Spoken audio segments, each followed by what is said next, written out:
আসসালামু আলাইকুম বন্ধুরা। আশা করছি সকলেই ভালো আছেন। স্কলারশিপ জোন চ্যানেলের আরো একটি নতুন ভিডিওতে আপনাদেরকে স্বাগত জানাচ্ছি। বন্ধুরা, আজকে আমরা কথা বলবো ২০২৫ সালের শিক্ষার্থীদের আর্থিক অনুদান সম্পর্কে।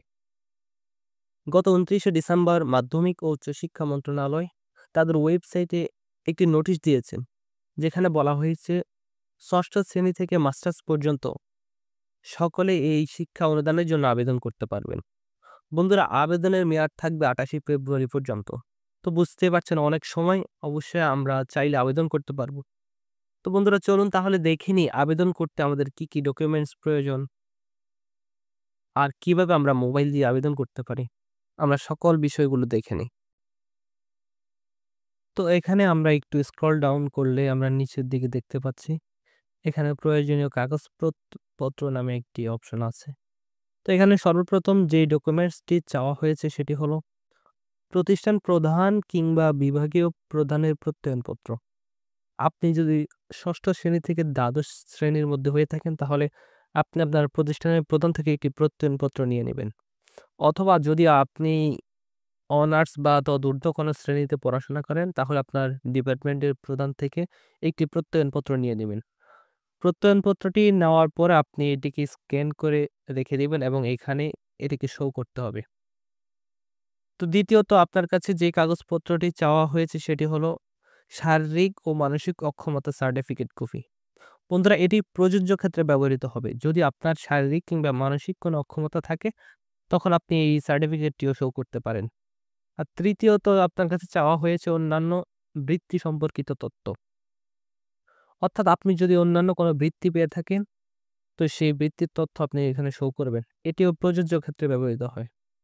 আর আরেকটি বিষয় আপনাদের জ্ঞাতার্থে জানিয়ে দিচ্ছি যে এখানে আপনারা একটা অপশন দেখতে পাচ্ছেন। এখানে লেখা আছে মোবাইল ব্যাংকিং নগদ পদ্ধতিতে অর্থ প্রদান করা হবে।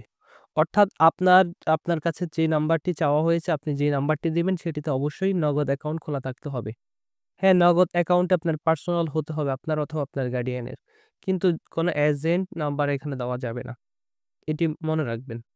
তো চলুন বন্ধুরা, আমরা কি কাগজপত্র লাগে এগুলো দেখে ফেলেছি। এখন আমরা কিভাবে কোন প্রসেসে কোথায় গিয়ে আমরা আবেদন করব, সে আবেদনের প্রসেসটি আমরা দেখে নিই। বন্ধুরা, সর্বপ্রথম আমাদেরকে একটি ব্রাউজার থেকে ওয়েবসাইটটি ওপেন করে নিতে হবে, যেটির নাম হলো mygov.bd। আপনি সার্চ করার পরে এই ওয়েবসাইটটি পেয়ে যাবেন। আর আপনাদের সুবিধার্থে আমি ওয়েবসাইটটির লিংক আমি ভিডিও ডেসক্রিপশনে দিয়ে দিব। তো বন্ধুরা, সর্বপ্রথমে এই ওয়েবসাইটটিতে আপনি রেজিস্ট্রেশন করতে হবে। আমি পূর্বের একটি ভিডিওতে দেখিয়ে দিয়েছি কিভাবে রেজিস্ট্রেশন করতে হয়। রেজিস্ট্রেশন করার পর আপনার কাছে এরকম একটি হোম পেজ শো করবে। করার পর আপনি একটু নিচে স্ক্রল ডাউন করলে এখানে দেখতে পাচ্ছেন লেখা আছে অনুদান, ভাতা ও ঋণ। এই অপশনটিতে আপনি ক্লিক করবেন। ক্লিক করলে আপনাকে নতুন একটি পেজে নিয়ে যাওয়া হবে। এখান থেকে আপনার কাছে অনেকগুলো অপশন দেওয়া হয়েছে। এখান থেকে আমরা চয়েস করে নিব। এই আপনারা দেখতে পাচ্ছেন এখানে লেখা আছে শিক্ষার্থীদের আর্থিক অনুদান, মাধ্যমিক ও উচ্চশিক্ষা বিভাগ। এই অপশনটি আমরা সিলেক্ট করব। বন্ধুরা, এইটা অপশনটি সিলেক্ট করলে আমাদের কাছে এরকম একটি পেজ চলে আসবে। এখানে আমরা একটু আগে দেখিয়ে দিয়েছি যে বিভিন্ন কাগজপত্রগুলো চাওয়া হয়েছে, বিভিন্ন তথ্য দেওয়া হয়েছে। বন্ধুরা, নিচে সেবার ফি দেওয়া আছে সম্পূর্ণ বিনামূল্যে। এরপরে লেখা আছে সেবা প্রদানের সময়সীমা। অর্থাৎ ১৫০ কর্মদিবসের মধ্যেই আপনি আপনার ফাইনাল রিপোর্ট পেয়ে যাবেন, আপনি বৃত্তি পাবেন কিনা। বৃত্তি পেলেও আপনি ১৫০ কর্মদিবসের মধ্যেই পেয়ে যাবেন। এরপর বন্ধুরা, আবেদন ফরম পূরণের নিয়মাবলী আমি এটি ভিতরে গিয়ে দেখে নেব, চলেন। উপরে আপনারা একটা অপশন দেখতে পাচ্ছেন লেখা আছে আবেদন করুন। এখানে এই অপশনটিতে আপনারা ক্লিক করবেন। ক্লিক করলে আপনাদের আরেকটি পেজে নিয়ে যাওয়া হবে। এই পেজের মধ্যে আপনারা দেখতে পাচ্ছেন অনেকগুলো ফর্ম আছে। এই ফর্মটা আমরা ফিল আপ করতে হবে। তো সর্বপ্রথম আমাদেরকে যে ফর্মটি ফিল আপ করতে হবে এটি হলো যে উপরে দেখতে পাচ্ছেন আপনারা লেখা আছে প্রাপক অফিস। এই ক্ষেত্রে বলা হয়েছে এখানে আপনারা যদি লাল যে লেখাটি দেখতে পাচ্ছেন, এখানে লেখা আছে ষষ্ঠ থেকে দ্বাদশ শ্রেণীর শিক্ষার্থীদের ক্ষেত্রে শিক্ষা প্রতিষ্ঠান যে জেলায় বিদ্যমান রয়েছে সে জেলা প্রশাসকের কার্যালয় প্রাপক অফিস সিলেক্ট করতে হবে। অর্থাৎ যারা ষষ্ঠ শ্রেণী থেকে দ্বাদশ শ্রেণীতে পড়াশোনা করছেন, আপনাদের প্রতিষ্ঠান শিক্ষা প্রতিষ্ঠান যে জেলায়, সেই জেলায় প্রশাসকের কার্যালয় বরাবর আপনারা এখানে প্রাপক অফিস সিলেক্ট করবেন। এখানে দেখতে পাচ্ছেন আপনারা জেলা প্রশাসকের কার্যালয় আপনি প্রতিষ্ঠানটি যে জেলায়, সেই জেলা প্রশাসক কার্যালয় সিলেক্ট করবেন। এরপরে বলা হয়েছে স্নাতক বা তদূর্ধ্ব শিক্ষার্থীদের ক্ষেত্রে স্থায়ী ঠিকানা যেখানে, যে জেলা প্রশাসক সেই জেলা প্রশাসকের কার্যালয়ে প্রাপক অফিস সিলেক্ট করতে হবে। অর্থাৎ আপনার নিজস্ব জেলা যেখানে, সেই জেলা প্রশাসকের কার্যালয় বরাবর আপনাকে এটি পাঠাতে হবে, অর্থাৎ এই বিষয়টি সিলেক্ট করতে হবে এখানে। তাহলে আমরা এই জিনিসটি আমরা এই কনসেপ্টে আমরা ক্লিয়ার হয়েছি যে ৬ষ্ঠ থেকে দ্বাদশ শ্রেণী পর্যন্ত তারা তাদের শিক্ষা প্রতিষ্ঠান যে জেলায়, সেই জেলা প্রশাসক কার্যালয় বরাবর তারা এখানে সিলেক্ট করবে। আর যারা স্নাতক বা তদূর্ধ্ব আছেন তারা তাদের স্থায়ী অর্থাৎ তাদের নিজস্ব যে জেলা আছে সেই জেলা প্রশাসক কার্যালয় বরাবর। এরপর আপনারা যে ফর্মটি দেওয়া হয়েছে এই ফর্মটি ফিল আপ করে নেবেন। এখানে শিক্ষার্থীর নাম ইংরেজিতে, শিক্ষার্থীর নাম বাংলায়, এরপরে শিক্ষার্থীর রোল নাম্বার ইংরেজিতে বর্তমান রোল নাম্বার সিলেক্ট করবেন, শিক্ষার্থীর শ্রেণী যে শ্রেণীতে পড়াশোনা করছেন তা সিলেক্ট করবেন।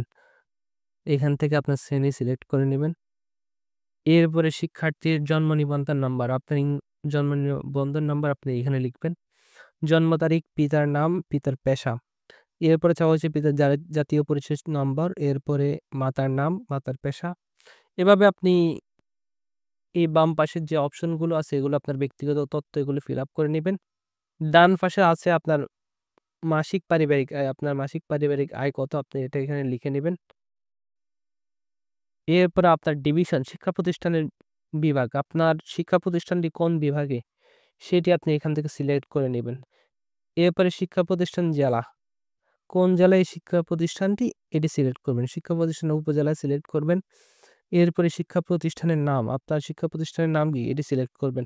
এবার প্রতিষ্ঠানের ইআইআইএন নাম্বার এটি সিলেক্ট করবেন।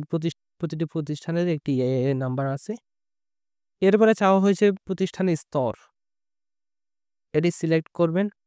এরপরে চাওয়া হয়েছে পরিবারের মোট সদস্য সংখ্যা, আপনার পরিবারে কতজন সদস্য আছে। এরপরে ইমেল নাম্বার দিবেন।